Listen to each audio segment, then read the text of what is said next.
Welcome to the Deep Dive, where we cut through the noise and get straight to the insights you need to stay ahead. Today, we're diving into the incredibly dynamic world of generative AI consumer apps. Yeah, it moves so fast. It really does. We've got our hands on the fifth edition of Andreessen Horowitz's Top 100 Gen AI Consumer Apps list. And what you'll find is, well, it's far from just a dry ranking. This report reflects 2.5 years of data, giving us this amazing snapshot of how we're actually using AI day to day. Right. And our mission here really is to pull out the most important nuggets, those, surprising facts from this pretty dense report. We want to give you that shortcut so you're really well informed about this rapidly shifting consumer AI landscape. Okay, so what's the headline? The biggest takeaway right up front, and it might sound a bit counterintuitive for AI, is that the ecosystem is actually starting to, well, stabilize. But, and this is key, there are some absolutely fascinating shifts happening just beneath that surface. Stabilizing? Okay, that definitely sets the stage. So get ready, because we're going to break down who the big players are, what surprising new trends are popping up, and even how global influences are shaping the apps you're seeing. We'll distill it all down for you. Okay, let's unpack this stabilization idea first. I mean, it feels like this field changes every week. What does stabilizing actually mean here?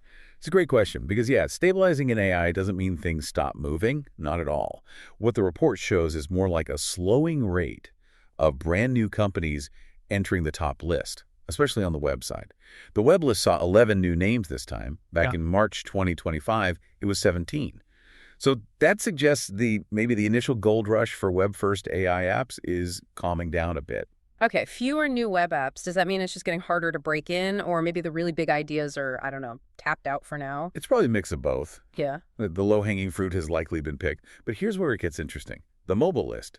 It had more newcomers, 14 in total. Oh, really? Why the difference? Well, the report suggests it's because the app stores got much stricter about cracking down on those ChatGPT copycats, they called them. And that action kind of paradoxically created space, room for more original mobile-first AI apps to actually gain some traction. It's a really important nuance. Yeah, that is a critical difference. Before we go deeper, maybe quickly touch on the methodology. How do they decide who's in, who's out? Sure. Pretty rigorous. They rank the top 50 AI-first web products based on unique monthly visits. That's from SimilarWeb. And then the top 50 AI-first mobile apps by monthly active users, MAU, via Sensor Tower. The key thing is, it's AI-native products only. So apps like, say, Canva or Notion, which added Gen AI features later. Right, they're not counted. Exactly. They weren't built around AI from the start. This keeps the focus squarely on core AI innovation. Got it. Clear method. The report also mentions this Brink list companies just outside the top 100. Any interesting stories there? Companies that made the jump. Yeah, definitely. Some great examples of breaking through. From the last web Brink list, Lovable made this really impressive leap, all the way to number 22 in the main web rankings. Wow, number 22. What do they do again? It's part of that broader trend of AI-powered app generation. We'll talk more about that later, actually. And on the mobile side, Polybuzz and Pixverse both moved up from the mobile Brink list into the main top 50. That's great to see movement like that. So these shifts, companies moving up from the brink, why does that matter for, someone listening right now trying to understand the bigger picture? Oh, it's crucial because it shows you where the real heat is, where the innovation and the user adoption are actually happening. It's not just who's on top, but who's climbing and why. It tells you what kinds of AI experiences are really clicking with people, where the competition is building, which areas might explode next. It's like feeling the pulse of consumer AI in real time. Helps you see where your next essential app might come from. Right, like a leading indicator. Okay, now, for something I think is really interesting, the battle of the general LLM assistants. ChatGPT is still the king, obviously, holding that top spot. But who's actually starting to close the gap and how? Well, the biggest story here, no question, is Google's massive surge. And it's not just one product. It feels like a strategic assault on multiple fronts. Okay. Yeah. For the first time, they have 4 distinct products on the list. They're tracked individually now because of domain changes. The report notes this means 15 newcomers total. But these 4 Google ones, they probably would have ranked before if they were trackable this way. So they were likely already just hidden within Google's structure. Pretty much. It signals a full-scale campaign, really, to own different ways people access AI. 4 products. Okay, break that down for us. What's the strategy? Okay, first, their main LLM assistant, Gemini. straight in at number 2 on both web and mobile. That's huge traction right out of the gate. Number 2 already. Wow. Oh, yeah. And on mobile, get this, it's already got nearly half the monthly active users of ChatGPT. It seems largely driven by Android adoption. Nearly 90% of its users are on Android devices. That's a massive built-in advantage compared to ChatGPT's, like 60% on Android. That Android base is definitely a key differentiator, isn't it? So Gemini is the direct ChatGPT competitor. Yeah. What else? What are the other fronts? Right. So besides Gemini, they've got Google AI Studio. That debuted way up in the top 10. It's more developer-focused, a place for building with Gemini models, doing multimodal stuff. Yeah. Like you could talk and stream with something called Gemini Live. So targeting the builders, too. Smart. Then there's Notebook LM. That landed at number 13. It used to be part of Google Labs. Now it's its own site. It went kind of viral maybe a year ago, and it's just kept growing steadily. Okay, number 13, and the last one. Google Labs itself came in at 39. This is like their public sandbox for AI experiments. It hosts things like Flow for their video model VO3, Doppel for virtual clothes try-on, AI coaches called Portraits, and something called Project Mariner, which sounds like an agentic browser, an AI browser that does stuff for you. An agentic browser. Okay, that's definitely future-facing. Yeah, and Google Labs saw this big traffic spike, like 13%, after they launched VO3 back in May. Its biggest jump in a year. So yeah, a really broad, aggressive push from Google. Wow, that's a lot to take in. It really shows how fast things are moving. What about the other giants, like X with Grok or Meta AI? Are they making similar waves? They're definitely in the mix, but with different results and maybe different strategies. Grok from X landed at number 4 on web and 23 on mobile. The mobile jump is pretty striking, though. It went from basically 0, a cold start, they called it, late last year, to over 20 million monthly active users now. That's fast growth on mobile. What drove that? Well, Grok saw a huge bump, nearly 40%, in July 2025. That was when they released Grok for better reasoning, real-time search, tool integration, and then they added AI companion avatars. One anime avatar, Ani, apparently got really popular, partly because it included, let's say, mature or NSFW options. Okay. Always finds a way, right? Indeed. Innovation takes many forms. And Meta AI, how's that doing? Meta AI is number 46 on the web, but it actually missed the mobile cutoff this time. Its growth seems a bit slower compared to Grok, especially after this incident back in June, where users found out some posts were ending up on a public feed. That probably didn't help adoption. Oof. Yeah, that would definitely make people hesitant. Okay, what about the other known players? DeepSeek, Claude, Perplexity. How are they holding up against these huge companies? It's been more of a mixed bag for them, which really shows how tough the competition is. On mobile, DeepSeek and Claude have both flattened out significantly. DeepSeek actually dropped like 22% from its peak usage. A 22% drop. That's substantial. It is. And on the web, DeepSeek saw an even bigger drop, down over 40% from its peak back in February 2025. But interestingly, Perplexity and Claude have actually kept growing on the web. So consistency across platforms is hard, but there's still space for strong contenders. Okay, let's shift gears a bit. Let's talk global reach. The report highlights something pretty fascinating, this strong kind of two-pronged presence of Chinese companies. What's going on there? Yeah, this is a really significant trend. It shows China's impact is, well, multifaceted. First, you've got a bunch of apps mainly serving their huge domestic market in China. 3 companies primarily serving Chinese users are in the web top 20 alone.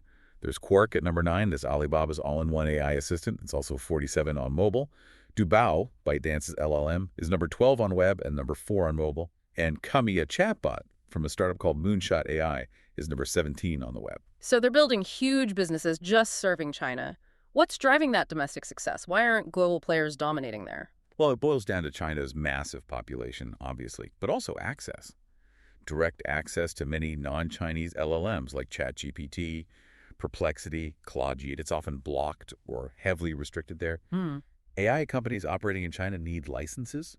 They have to host data locally, follow strict censorship rules. Right, the regulatory environment is totally different. Exactly. Now, some users get around it with VPNs or specific networks, sure. Yeah. But these domestic apps, they're filling a massive need and they're built for that environment. Makes sense. But you mentioned a second prong. What's that? Right. The other side is the global export piece. Yeah. There are 7 additional Chinese-developed companies on the web list that are primarily used outside China.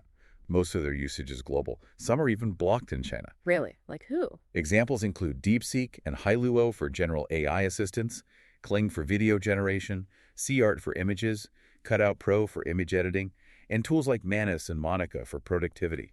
It really shows their engineering skill is translating to global markets now. That's a serious global footprint. Is there any specific area where these Chinese models seem to have a particular edge? One area that stands out is video generation models.